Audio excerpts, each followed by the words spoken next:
Bonsoir, bienvenue à vous en direct sur Public Sénat, édition largement consacrée ce soir à la libération des otages français. Pierre Legrand, Daniel Laribe, Marc Ferré, Thierry Dolle. Après 3 années de détention à Arlit au Niger par Al-Qaïda au Maghreb islamique, les 4 Français sont libres. Le président Hollande l'a annoncé lors d'une allocution à Bratislava en Slovaquie où il était en déplacement.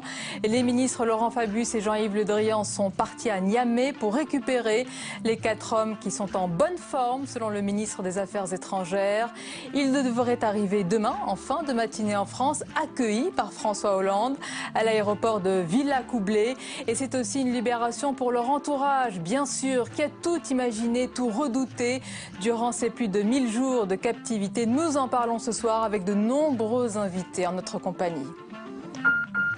Et voici déjà les premières images des 4 Français qui sont arrivés à l'aéroport de Niamey tout à l'heure et qui devraient arriver donc demain en fin de matinée en France.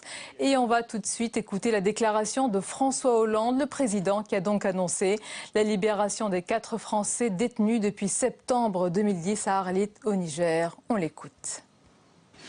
Je veux d'abord vous faire partager une heureuse nouvelle.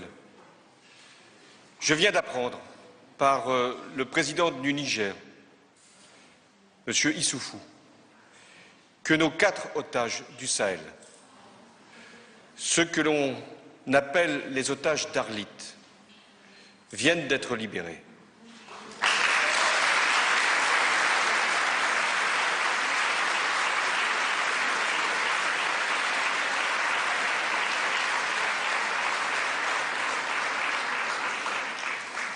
Daniel Laribe, Pierre Legrand, Marc Ferré, Thierry Dolle, emprisonnés depuis le 16 septembre 2010.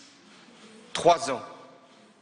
3 ans d'épreuve pour ces ressortissants, capturés, détenus par des geôliers sans scrupules.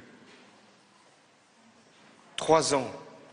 3 ans de souffrance pour des familles qui vivaient un calvaire et qui sont aujourd'hui soulagées. Voilà, et François Hollande qui accueillera donc les 4 ex-otages français d'Arlit à leur arrivée demain à l'aéroport de Villacoublay, demain donc en fin de matinée. Autre déclaration ce soir, celle du président nigérien Issoufou. Il se félicite de la libération des otages. Depuis 3 ans, le Niger s'est employé à cela, a-t-il précisé, le chef d'État nigérien qui a accueilli les 4 hommes à l'aéroport de Niamey en compagnie des ministres des Affaires étrangères et de la Défense, Laurent Fabius et Jean-Yves Le Drian, comme on l'a vu sur les images tout à l'heure. Et on va écouter le président nigérien. Le Niger se félicite de la libération des otages. Cette libération s'est faite en étroite collaboration avec le président Hollande. Le Niger s'est employé à créer les conditions de leur libération. Aujourd'hui, c'est chose faite, on s'en félicite. Et on va rappeler à présent dans quelles conditions ils ont été capturés dans la nuit du 15 au 16 septembre 2010. Ces employés d'Areva et de Vinci avaient été enlevés sur un site d'extraction d'uranium. Al-Qaïda au Maghreb islamique avait revendiqué cet enlèvement. Les détails avec Jérôme Rabier. 3 ans, 1 mois et 13 jours, c'est la durée de captivité qu'ont enduré les 4 otages français libérés aujourd'hui.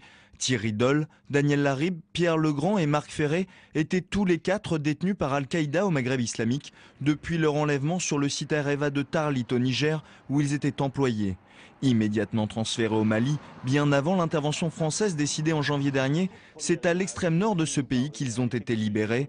Ils sont sains et saufs et sont arrivés à l'aéroport de Niamey, la capitale nigérienne. Ils y ont retrouvé les ministres des Affaires étrangères et de la Défense Laurent Fabius et Jean-Yves Le Drian, chargés par le président de la République de les ramener à Paris dès demain. Un soulagement pour leurs familles qui avaient accepté durant les 2 premières années de respecter le silence demandé par les autorités françaises avant de médiatiser leur inquiétude pour accélérer les négociations et mettre la pression sur le gouvernement français. Un gouvernement qui réfute la thèse du paiement d'une rançon et qui met l'accent sur le rôle du président nigérien dans cette heureuse issue. Leur libération ramène à 7 le nombre de Français officiellement retenus en otage à l'étranger. Voilà, et depuis bien sûr la libération des 4 Français, les réactions se sont multipliées, des réactions de joie et d'énormes soulagements d'abord pour l'entourage, pour les proches, pour la famille de Pierre Legrand, Daniel Laribe, Marc Ferré et Thierry Doll. De nombreuses réactions politiques également. On fait le point avec Julie Hulin.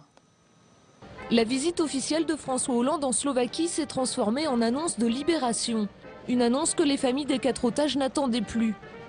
Je suis heureuse, émue. On a tellement attendu. Merci à tous ceux qui nous ont soutenus, merci. Après 3 ans, on a du mal à y croire. Le président français a tenu cet après-midi à rappeler qu'il avait fait de la libération des otages une priorité, mais l'Élysée s'est refusé à donner des détails. La garantie du succès en la matière, c'est de faire confiance, quel qu'il soit, au président de la République, au gouvernement, qui mettent tout en œuvre, bien sûr, et c'est normal, pour obtenir cette libération. C'est un moment formidable. Je pense pour tous les Français, on n'a pas beaucoup d'occasions aujourd'hui de se réjouir. Eh bien, profitons de cet instant et partageons la joie des familles. De sources diplomatiques, l'opération en vue de la libération était menée depuis longtemps. Si le ministre français de la Défense a assuré qu'il n'y avait eu ni assaut ni rançon pour libérer les Français, l'opération aurait été menée sous la conduite du président nigérien. Je constate que c'est le président nigérien, le président Issoufou, qui a fait la déclaration. C'est donc sous le contrôle de l'État nigérien. C'est important, ils ont été enlevés au Niger et c'est le Niger qui apporte la réponse.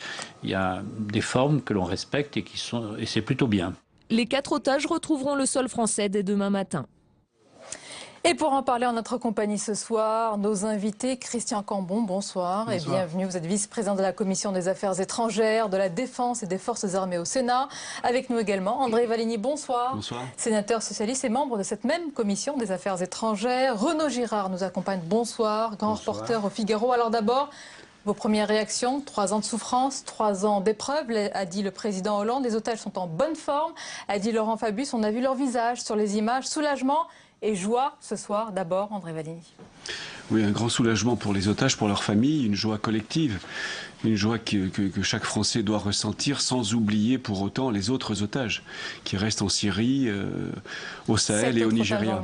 Français, tout à fait. Alors les 4 hommes, Pierre Legrand, Daniel Laribe, Marc Ferré, Thierry Doll, vont revenir demain avec les ministres des Affaires étrangères, de la Défense, Laurent Fabius et Jean-Yves Le Drian. Le président, on l'a appris tout à l'heure, va être présent à Villacoublay. Ce sont des moments très forts, Christian Cambon, indescriptibles. Pour l'entourage, bien sûr, mais pour tout un pays qui voit revenir bien ses concitoyens. Oui, je crois que c'est un moment important dans lequel la communauté nationale doit retrouver son unité. Nous avons évidemment tous, les uns et les autres, une pensée pour les 3 années d'horreur que ces hommes ont connues.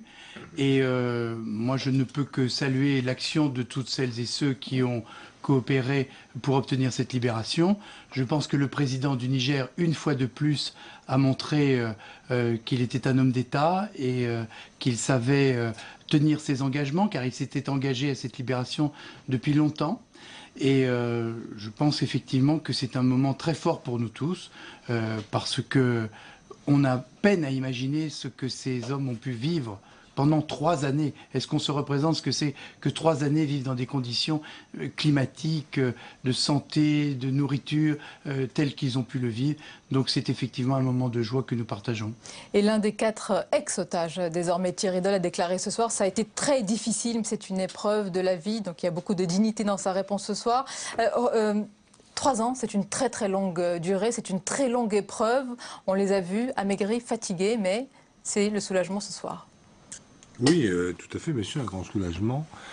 Je crois que ce qui est important aussi, c'est de souligner que le gouvernement dit qu'il n'avait pas payé de rançon.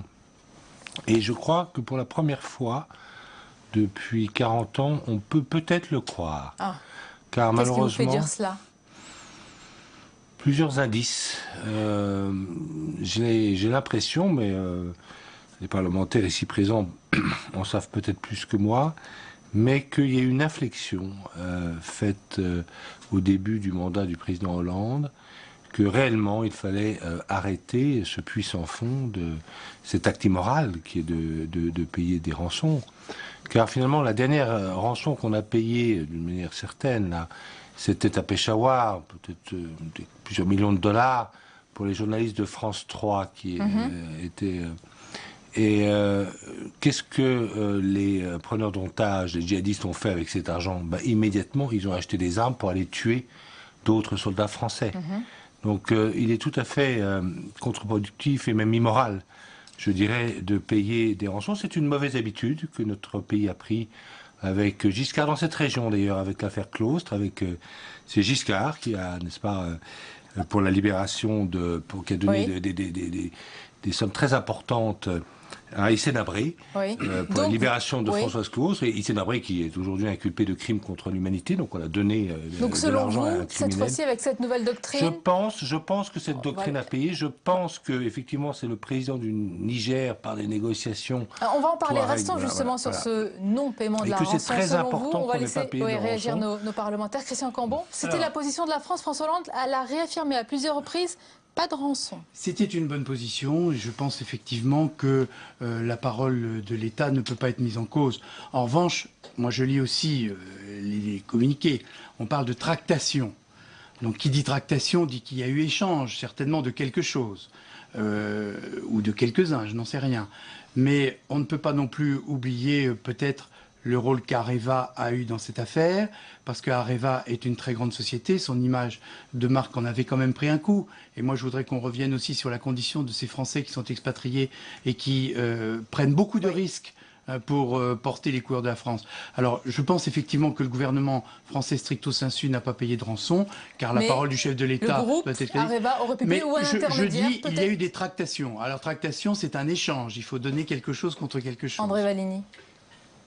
Je me souviens des paroles de François Hollande dès le début de son mandat, effectivement, comme le disait M. Girard. Ces paroles ont été très claires. On ne versera pas de rançon, ni ici ni ailleurs. C'est la doctrine de François Hollande depuis qu'il est président. Et je n'ai évidemment aucune raison de mettre en doute sa parole. Je crois que sa ténacité l'a emporté, son obstination, son action, pas à lui tout seul. Le président du Niger a évidemment beaucoup contribué. Il a beaucoup insisté sur le rôle du président du également, Niger. Mais je veux insister sur un point, c'est le courage dont a fait preuve François Hollande en engageant la France au Mali, en ayant des otages au Sahel. C'était vraiment une décision très difficile à prendre pour lui, très courageuse. Opération au Mali qui s'est très bien terminée, elle n'est pas tout à fait terminée, mais qui s'est très bien déroulée. Nous rentrons de New York avec Christian Cambon, nous étions aux Nations Unies pendant une semaine, et l'image de la France est excellente, notamment à cause du Mali, grâce au Mali. Christian Cambon, oui, vous confirmez sur ce point? Tout à fait, et je pense effectivement que le courage qui a été celui du président de la République, et je rappelle que du reste dans cette affaire, il a eu le soutien de toutes les formations politiques, y compris ici au Sénat. Je pense que ça concourt beaucoup. Y compris évidemment de votre groupe UMP. Tout à fait. Nous n'avons pas tergiversé.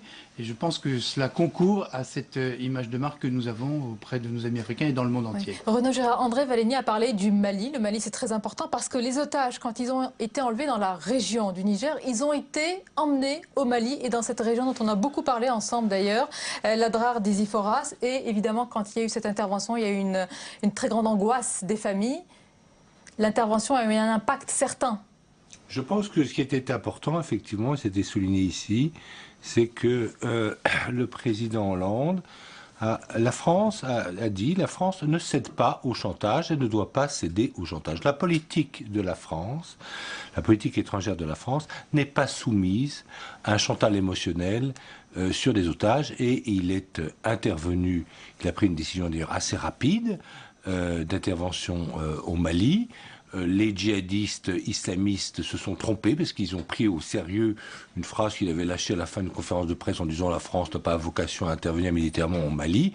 Eh bien, le jour où on lui a présenté des pierres, en Conseil de défense, il a pris sa décision, et à peine la décision avait-il pris sa décision que les ordres partaient immédiatement à nos forces spéciales basées à Ouagadougou, qui ont ensuite bombardé cette colonne, n'est-ce pas, de terroristes qui descendaient sur Sévaré. Et puis après, le massif après, on a été ratissé ensuite le massif. Était peut-être, enfin, voilà. aurait pu être. On n'a pas du tout cédé, et la France ne doit pas céder jamais au chantage. Il faut rejoindre, me semble-t-il, la ligne britannique. J'étais en Irak quand c'était terrible. Lorsque, après l'invasion américano-britannique de l'Irak en 2003, les djihadistes ont pris en otage une femme qui avait consacré toute sa vie à soigner des enfants irakiens, qui s'appelait Margaret Hassan, et qui et le gouvernement britannique a refusé, elle a été décapitée. Mais après, on n'a plus jamais pris les otages britanniques parce qu'on sait qu'ils ne valent rien. Oui, et lorsqu'il y a eu, des exécutions, néanmoins. Oui, bien sûr, mais il y a un coup à payer. Mais lorsqu'il y a eu, n'est-ce pas, lorsqu'il y a eu un raid des Chéabs de Somalie pour prendre des otages dans une île au large du Kenya, c'était il y a à peu près 1 an et demi, ils se sont attaqués à une citoyenne française qui était la pauvre handicapée parce qu'on savait que les Français paieraient, alors qu'il y a beaucoup plus de touristes anglaises au Kenya. On a compris votre position, évidemment, aux négociations. Jamais ne payer de rançon. Rappelons aussi aux téléspectateurs qu'au moment où François Hollande dit qu'il n'y aura plus de rançon, les familles des otages sont reçues à l'Élysée, on leur annonce ces dispositions, elles en sortent assommées, angoissées, mais parallèlement, les services de renseignement vont alors entamer et poursuivre, approfondir les négociations. C'est pas, il n'y a pas de rançon, c'est un statu quo, évidemment. Il y a tout un processus qui s'enclenche. Oui, il n'y a pas de rançon, mais il y a une action. Une action discrète, peut-être même secrète, il vaut mieux dans ces conditions. Et une action obstinée, tenace, persévérante. C'est François Hollande, ça. Je ne veux pas ramener la politique intérieure qui n'a pas lieu d'être le sujet ce soir. Est-ce qu'il y a pas eu une continuité peut-être sur ce dossier, malgré tout, il faut le reconnaître. Je ne sais pas ce qui avait été fait avant. Je vois simplement que depuis 1 an et demi, François Hollande et les services français ont travaillé avec l'aide du président nigérien pour obtenir la libération d'aujourd'hui. Christian Cambon. Oui, il y a certainement une ténacité du président de la République. Je pense que le rôle du président nigérien va être aussi souligné dans les heures et les jours qui viennent, car il a lui-même du reste rendu hommage à ses propres équipes qu'il a envoyées au contact direct des ravisseurs, alors qu'on commence à raconter maintenant que de nombreux négociateurs ou qui s'étaient présentés tels fréquentaient plus les ambassades ou les hôtels et n'allaient pas au contact de ces gens qu'il faut aller chercher, j'allais presque dire qu'il faut aller débusquer. Et donc, c'est le résultat d'un travail d'équipe. Je ne pense pas que la volonté d'un seul peut permettre ce résultat. Je pense aussi que ces opérations doivent être menées en secret et la position du président de la République ne devait pas être facile de dire aux familles « nous ne paierons pas ». Car évidemment, quand vous êtes la famille, vous ne pensez qu'à la vie de votre proche. Il y a eu un changement de doctrine par rapport au précédent quinquennat ? Non, je pense que dans le passé, peut-être il y a eu, je crois sûrement qu'il y a eu des paiements. Les éléments que l'on a... Sur quelle libération Moi, je n'ai pas de renseignements en particulier, mais je pense savoir qu'il y a eu effectivement des facilités. Là encore, au jour d'aujourd'hui, nous ne savons pas précisément. J'allais presque dire à l'instant où nous parlons, c'est pas vraiment le problème. Le problème, c'est qu'il soit vivant après un tel calvaire. Mais, mon Dieu, si Areva a aidé à la résolution des choses, ce sont quand même des personnels de cette entreprise et franchement travailler au Niger dans les conditions que l'on connaît, que nous connaissons les uns et les autres, je pense que l'entreprise avait aussi sa propre responsabilité. Donc pour ma part, si franchement Areva a aidé d'une manière ou d'une autre, eh bien tant mieux, mon Dieu, c'est qu'un juste retour des choses. Ce qui compte, c'est le résultat. Absolument. Alors il y a des informations. Oui, la réponse, quand même, pour les téléspectateurs, il y a un exemple très connu, c'est que, par exemple, au Liban, on a payé. C'était M. Pasqua, n'est-ce pas, qui a envoyé... Mais au Liban, c'est connu. Je parlais peut-être d'autres libérations. Il faut terroriser les terrorismes, qui n'ont pas été si terrorisés que ça. On leur a donné de l'argent. Il est vrai que tout l'argent n'est pas arrivé aux terroristes, puisque M. Marcani, comme on le sait, en a gardé une partie pour lui. Bien, il a d'ailleurs été condamné en justice. C'était l'envoyé spécial. Renaud Girard. Qu'il a été condamné en justice pour ça. Renaud Girard, les informations, justement, commencent un petit peu à nous arriver sur le récit de cette libération. Alors, tout est à prendre au conditionnel. C'est le site européen qui raconte cette libération. Un accord aurait été trouvé il y a déjà 10 jours sur la libération des otages. Une équipe locale est allée les récupérer au nord-ouest du massif des Iforas, au nord du Mali. Puis les otages ont été amenés en pick-up jusqu'à la ville de Kidal. Et c'est dans cette ville que les 4 Français auraient été pris en charge par des agents de la DGSE, c'est-à-dire des membres du service de renseignement français. Donc on imagine, André Valigny, le moment de tension, d'abord pour eux, surtout, et aussi, j'imagine aussi pour le président de l'exécutif qui attendait évidemment la bonne nouvelle, l'appel du président nigérien pour cette libération qui aurait duré une dizaine de jours. Une dizaine de jours où il a sûrement fallu faire preuve de beaucoup de patience, avoir des nerfs solides, ce qui est le cas du président de la République, et heureusement d'ailleurs, puisqu'il est président, et des ministres concernés. Oui, non, mais tout ça, on va apprendre des choses dans les heures et les jours qui viennent. Je pense que cela est le fruit d'un travail long, patient, non pas d'un seul homme, Christian Cambon a raison, mais enfin celui qui est à la tête de l'État, c'est quand même le président de la République. Et je pense qu'il faut effectivement ce soir s'en réjouir. On a à la tête de l'État quelqu'un qui est digne de la fonction qu'il occupe. Je vais rajouter une chose, c'est que ces otages qui étaient dans les Adrar des Iphoras, où il y a eu des opérations d'une extrême violence, ont été maintenus en vie, alors qu'il eût été plus facile de les assassiner.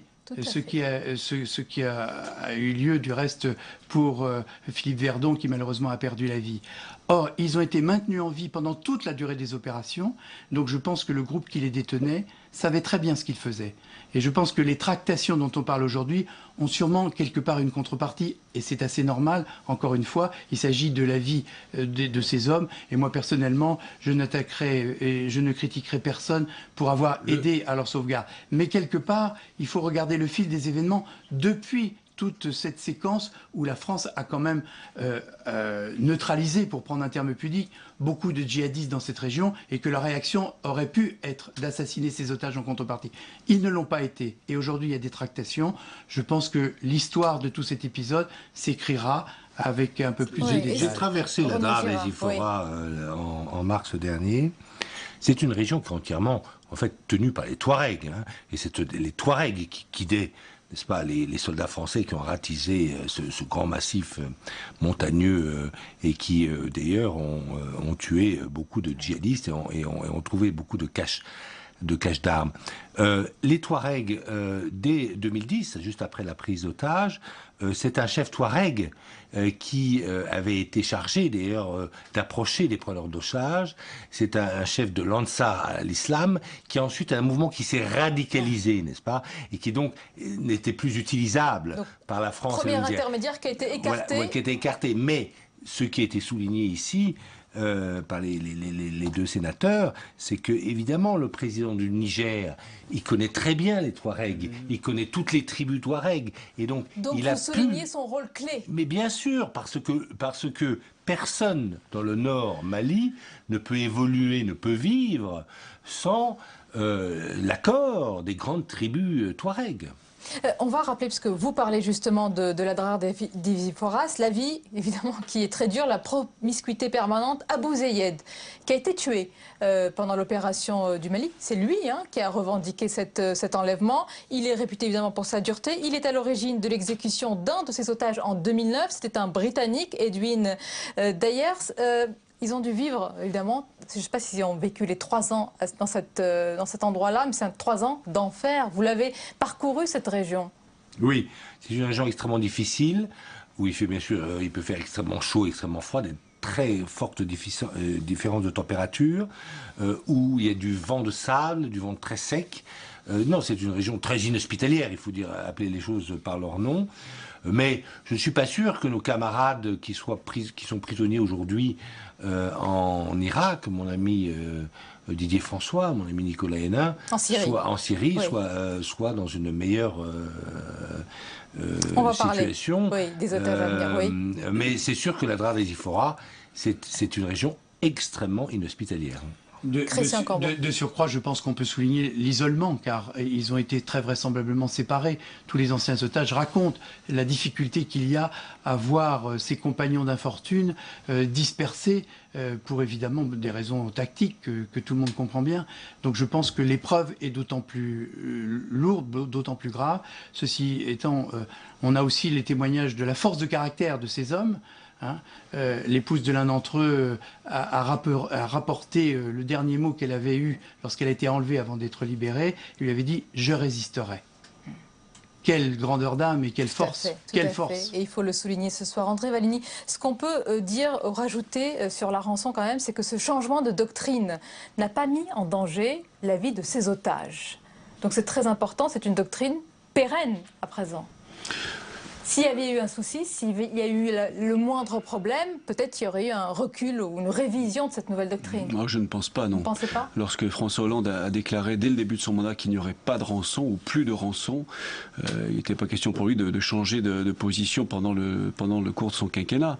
Non, les choses se terminent bien pour ces otages-là. Pensons aux autres, mais tenons la même ligne. Et je suis sûr que le travail des services va continuer sur, bien sûr, la Syrie, envers les journalistes qui sont retenus là-bas. Au Nigeria aussi, nous avons un otage, et puis au Sahel. Il faut continuer. Ça a payé, si j'ose dire, cette fois-ci. Le fait de ne pas payer a payé. Il ne faut pas payer de rançon. C'est une ligne qui, en plus, comme l'a dit M. Girard, dissuade les preneurs d'otages de prendre de nouveaux otages français, puisqu'ils savent par avance qu'ils ne pourront pas obtenir de rançon. De l'État, en tout cas. De l'État français, oui. Voilà, vous le précisez. Donc c'est un signal qui est envoyé également. Ce qui est important, c'est ce qu'il faut savoir, et le président Hollande, l'état-major lui a bien sûr dit quand il est arrivé aux affaires en 2012, c'est que au départ, Al-Qaïda au Maghreb islamique dans le Sahel, c'était quelques types en sandales avec des carabines. Mais comme les Allemands et les Italiens ont payé des rançons considérables pour des touristes qui avaient été pris en otage, c'est devenu, ils ont pu s'acheter des armes et c'est devenu une petite armée. Et déjà, j'en parlais avec le général Tourette, qui était lieutenant à Bardaï lorsqu'on avait pris Madame Claustre en otage, les premières prises d'otages dans cette région, au Tchad, absolument. Et bien, il me disait que déjà, à l'époque, il y avait un médecin allemand qui avait été pris en même temps que Madame Claustre.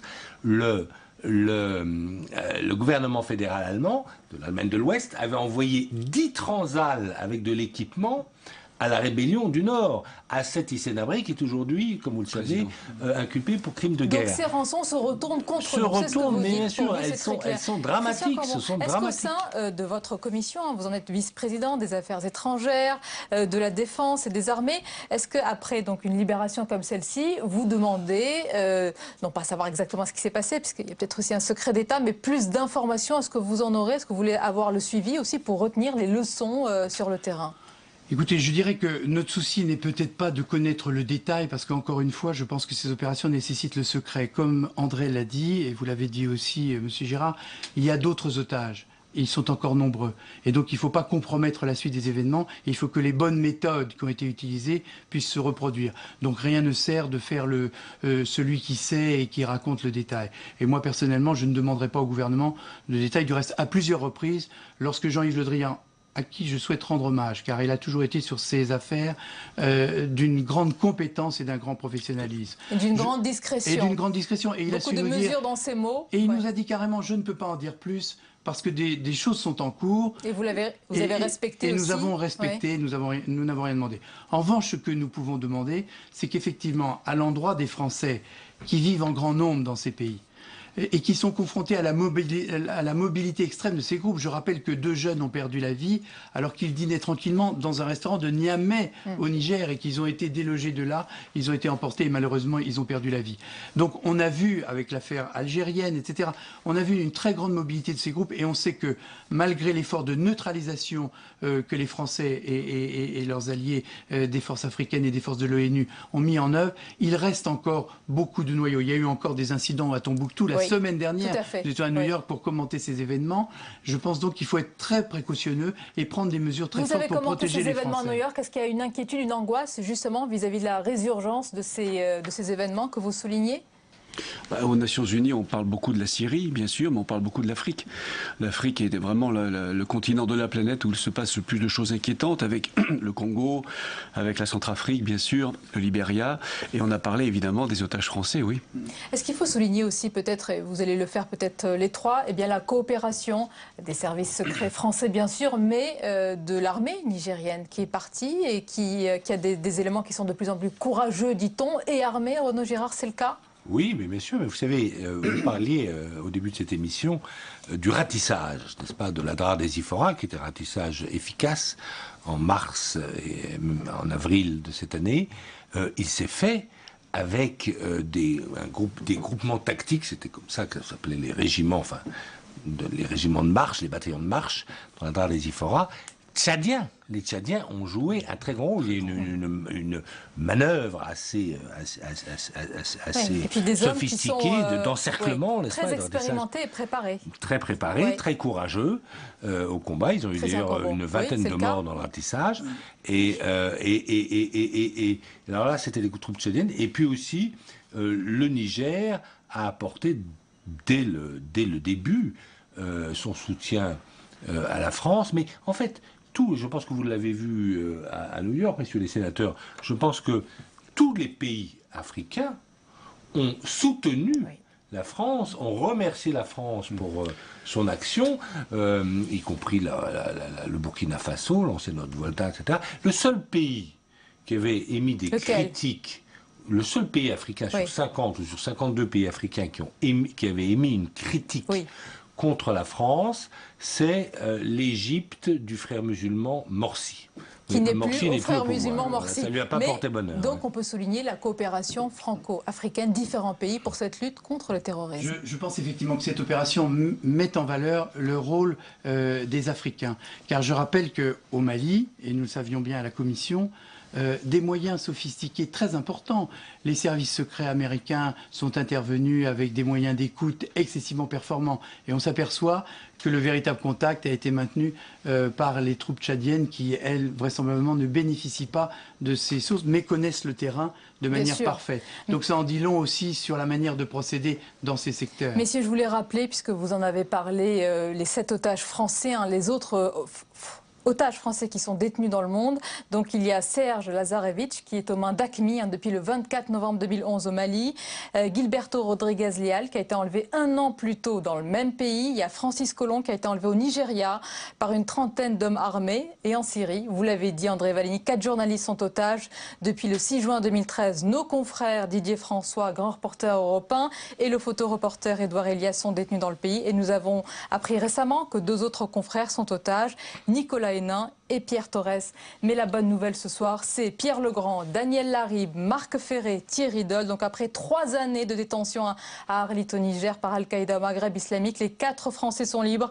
Ils reviendront demain. Ils seront accueillis, on l'a appris tout à l'heure, par le président Hollande à l'aéroport de Villa-Coublay. Merci messieurs pour vos réactions, merci pour vos analyses. Et la suite du 22h à présent, on va parler d'une toute autre actualité, puisqu'il y a eu aujourd'hui les annonces du Premier ministre sur l'écotaxe. Réunion à Matignon pour tenter de calmer la colère bretonne. Jean-Marc Ayrault a annoncé la suspension de l'application de ce prélèvement et sur l'ensemble du territoire et pour une durée indéterminée. Mais la manifestation de samedi prochain est maintenue à Quimper. Les détails avec Jérôme Rabier. Pour calmer les protestataires en Bretagne, Jean-Marc Ayrault avait choisi de recevoir leurs élus. Et à leur arrivée à Matignon, les membres de la majorité étaient très clairs sur leur demande, à l'image du sénateur des Côtes-d'Armor, Ronan Kerdraon. Pour moi, je viens pour entendre un moratoire. Demande entendue et acceptée par le Premier ministre, l'écotaxe est reportée. Mais le mot est passé, ce n'est pas un recul du gouvernement et la responsabilité est partagée avec la droite qui avait lancé le principe de cette taxe dès 2009. Cette écotaxe, c'est l'écotaxe Borloo. Donc maintenant, il faut qu'on soit capable d'apaiser et de retrouver les voies du dialogue. Une stratégie bien assumée puisque le même argument est repris à l'Assemblée par le Premier ministre lors des questions au gouvernement. Et l'honneur de la politique, mesdames, messieurs les députés, c'est pas toujours de se renier, de se cacher de derrière ce qu'on a décidé, c'est d'assumer ce qu'on a décidé. Et l'écotaxe, c'est vous qui l'avez décidé. Jean-François Copé n'a pas souhaité polémiquer, mais a préféré exprimer son soulagement et a même salué une décision de sagesse du gouvernement, un argument développé par le chef de file des centristes à l'Assemblée. Je ne qualifierai pas la position du gouvernement de reculade, parce que c'est un processus qui était souhaité unanimement il y a quelques années. Et donc nous devons aussi prendre notre part de responsabilité et d'aider à trouver la sortie. En suspendant l'écotaxe, Jean-Marc Ayrault a tendu la main pour une nouvelle discussion. Mais le principe est lui maintenu. Les débats sont donc loin d'être terminés sur le sujet.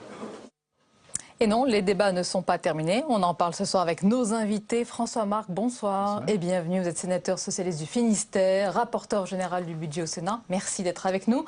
Fabienne Keller, bonsoir. Bonsoir. Bienvenue. Merci d'être avec nous. Sénatrice UMP, membre du groupe d'études sur l'énergie. Nous allons bien sûr parler de l'écotaxe. Je voulais d'abord vous demander votre réaction à cette libération, à cette heureuse, à cette bonne nouvelle ce soir, libération des otages français. Fabienne Keller. 3 années de captivité, ils ont été déplacés, semble-t-il, à plusieurs reprises, isolés. On imagine le soulagement des familles et puis la douleur des familles de ceux que vous avez cités et qui sont toujours retenus tout à fait. Dans différents pays. C'est une épreuve humaine inouïe.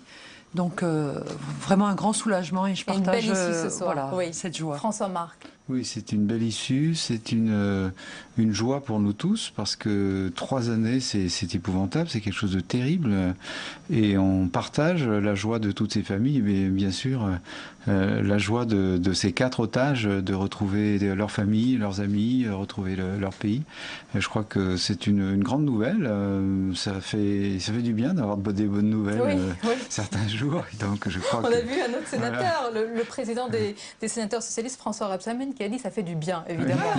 Ça fait du bien pour le pays, oui. Ça change du reste, mais ça c'était évidemment la très très bonne nouvelle ce soir, mais les affaires du pays se poursuivent. On va parler de cette actualité, François Marc et Fabienne Keller, puisqu'il y a eu des annonces aujourd'hui qui sont importantes à Matignon.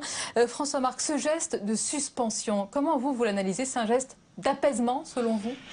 Je crois que c'est un geste d'apaisement, on peut le considérer comme tel. Sur l'écotaxe, bien sûr, oui. Et oui, pour l'écotaxe. Et il s'agit donc de prendre le temps nécessaire pour à la fois apaiser les inquiétudes ou même quelques agressivités qui ont pu se développer ces derniers temps, en essayant de trouver un compromis, parce que la fiscalité écologique, aujourd'hui, tout le monde est pour dans notre société. Ouais, pour autant, il ne faut pas qu'une fiscalité écologique crée des distorsions de concurrence et pénalise certains territoires. Donc il faut trouver des modalités pour que le système ne pénalise pas les territoires. On va rentrer dans les détails, mais puisque vous êtes un élu du Finistère, la colère bretonne ne semble pas s'être calmée ce soir. La manifestation de samedi est maintenue. Est-ce que vous craignez malgré tout de nouveaux débordements et puis cette expression de la colère, du mécontentement qui monte? Des manifestations, la Bretagne comme d'autres régions françaises en ont connu un certain nombre. Celle de samedi prochain est maintenue. On voyait mal les organisateurs annuler cette... Pourtant c'était le but recherché à Matignon. Non, je crois qu'ils voulaient absolument démontrer une capacité d'action et revendiquer sur plusieurs champs à la fois, parce que la manifestation de samedi à Quimper, c'est pour l'emploi principalement. On est dans une situation dramatique en ce qui concerne l'emploi agroalimentaire. Oui, et donc, tout à fait. Mais c'est la colère vis-à-vis de l'écotaxe qui a été élargie et qui va regrouper évidemment les autres salariés de la filière agroalimentaire qui vont être agrégés pour ce mouvement pour l'emploi. Je crois savoir que c'est l'emploi qui est dans toutes les têtes aujourd'hui en Bretagne. Fabienne Keller, peut-être pour les premières annonces justement de Jean-Marc Ayrault, comment vous les analysez? Ben voilà une taxe de plus qui est annoncée puis qui disparaît. Et c'est vrai que le sens profond, ces taxes écologiques qui devraient être réservées dans leur usage, pour l'argent qui est collecté à des dispositifs plus vertueux pour l'environnement, on a complètement perdu de vue l'objectif. J'ai envie de demander où sont les Verts dans ce gouvernement. Oui. Il y aurait, paraît-il, un débat sur l'énergie. On n'en voit pas les axes majeurs portés, déclinés. Je crois que les Français sont prêts à faire des efforts. Moi, je vais beaucoup sur le terrain. Je perçois cette prise de conscience des difficultés de la France. Mais faire des efforts si le gouvernement sait où il va. Et le sentiment aujourd'hui, c'est qu'il n'y a pas de cap. Donc, beaucoup d'efforts, mais sans résultat, puisque les difficultés sont toujours encore devant nous. François Marc, vous allez sur le terrain, vous entendez ces mots, reculade, tergiversation, changement, mais où est le cap, Monsieur le Président? François Hollande, il a dit oui. Écoutez, il y a une situation extrêmement difficile, tout le monde en convient. Donc il est difficile dans une situation comme celle-là de faire admettre un certain nombre d'efforts. Ce qu'il faut, c'est que les efforts soient bien partagés et qu'il y ait de l'égalité dans le traitement des citoyens. Donc je crois que c'est ça la préoccupation principale aujourd'hui, parce que la situation... Alors, pour les autres taxes, comme celle annoncée sur le PEL, le plan d'épargne logement, les Français ont le sentiment que plus rien n'est préservé, mais que ce n'est pas la solution au déficit de la France, puisqu'on leur annonce encore des déficits aggravés. Pour les taxes écologiques, leur logique, c'est qu'on prélève, mais on redonne à ceux qui font des efforts pour isoler leur logement, pour améliorer les moteurs, par exemple, pour les conducteurs de poids lourds. Ce principe a été abandonné par le gouvernement dans la fiscalité mise en place. C'est une fiscalité qui doit faire sens pour qu'elle aide à être moins dépendant d'une énergie dont on craint que le prix augmente. On connaît beaucoup de Français piégés cet hiver par l'hiver prolongé. Donc c'est absolument essentiel d'isoler les logements. Donc c'est ce sens profond de la fiscalité écologique aujourd'hui qui n'est plus présent dans les dispositifs. Alors, monsieur le rapporteur général du budget, où est ce sens profond ? Non, mais je crois qu'il faut clairement dire qu'aujourd'hui, cette écotaxe qui a été votée par une majorité, parce qu'elle n'était pas votée à l'unanimité, vous le rappelez, nous hérité du précédent quinquennat, selon vous. J'ai plaidé contre l'adoption le 27 novembre 2008, et c'est un dispositif qui est totalement aberrant, parce que il veut instituer une nouvelle assiette sans en supprimer d'autres, et donc taxer davantage les entreprises. Lorsque la droite dit aujourd'hui que c'est la gauche qui veut créer des taxes supplémentaires, je réponds clairement, c'est cette fiscalité créée par la droite qui génère une nouvelle taxe sans en supprimer aucune. Et deuxièmement, elle crée des distorsions de concurrence évidente entre les territoires et entre les PME et les grandes entreprises. Donc, c'est un dispositif qui était vicié dès le départ. Fabienne Keller, sur ce point, le dispositif, c'est vrai qu'il a été initié en tous les cas et puis voté. Vous l'avez sans doute voté. Absolument. Vous l'avez voté. C'est un produit du Grenelle. Le Grenelle, c'est Nicolas Sarkozy, dans les mois immédiatement après son élection, qui construit le consensus. Et il y avait un consensus avec les entreprises pour la mise en place de ce dispositif. Qu'est-ce qui s'est passé alors depuis, Eh bien, parfois le diable est dans le détail et dans les délais de mise en œuvre, et à nouveau dans l'utilisation faite. Oui, sans parler de ce contrat qui a été passé. Et puis depuis, les mêmes entreprises de transport sont soumises à la fiscalité sur les heures sup. Elles ont été très touchées. Donc vous dites c'est la goutte d'eau qui a fait déborder le vase.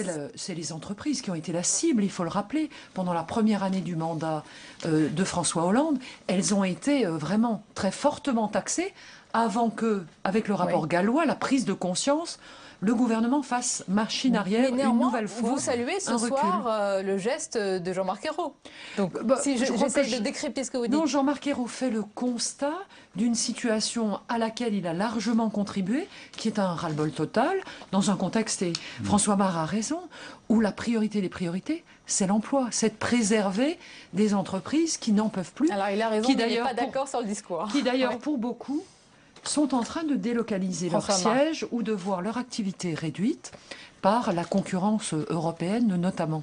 Donc, si vous voulez, une cohérence d'ensemble est indispensable. Créer une taxe est toujours un moment extrêmement difficile politiquement. Il s'agit de donner une cohérence d'ensemble et pas de rajouter une taxe supplémentaire. Peut-être, François Marc, que vous reconnaissez un problème d'explication, de pédagogie, de cohérence d'ailleurs. Non, c'est une véritable usine à gaz, ce dispositif. C'est pas applicable.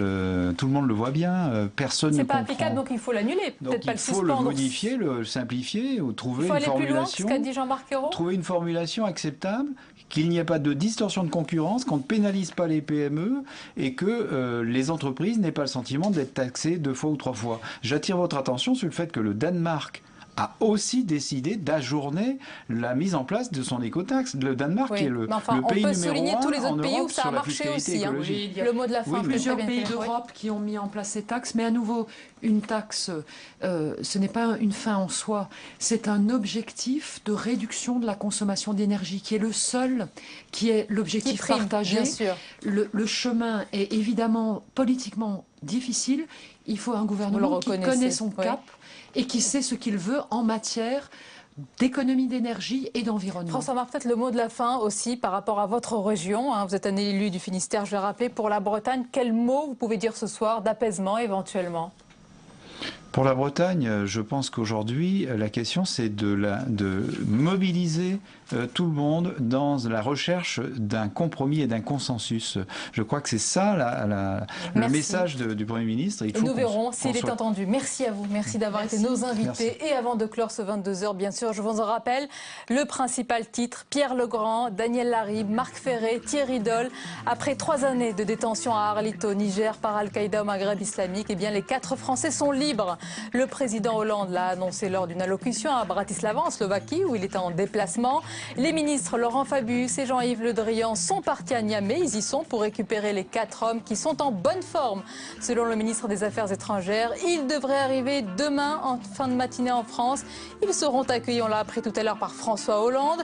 Et c'est une libération aussi, bien sûr, pour leur entourage qui a tout imaginé, tout redouté durant ces plus de 1000 jours de captivité. Mais c'est donc une heureuse issue ce soir. Merci de nous avoir suivis. Belle soirée et douce soirée sur Public Sénat.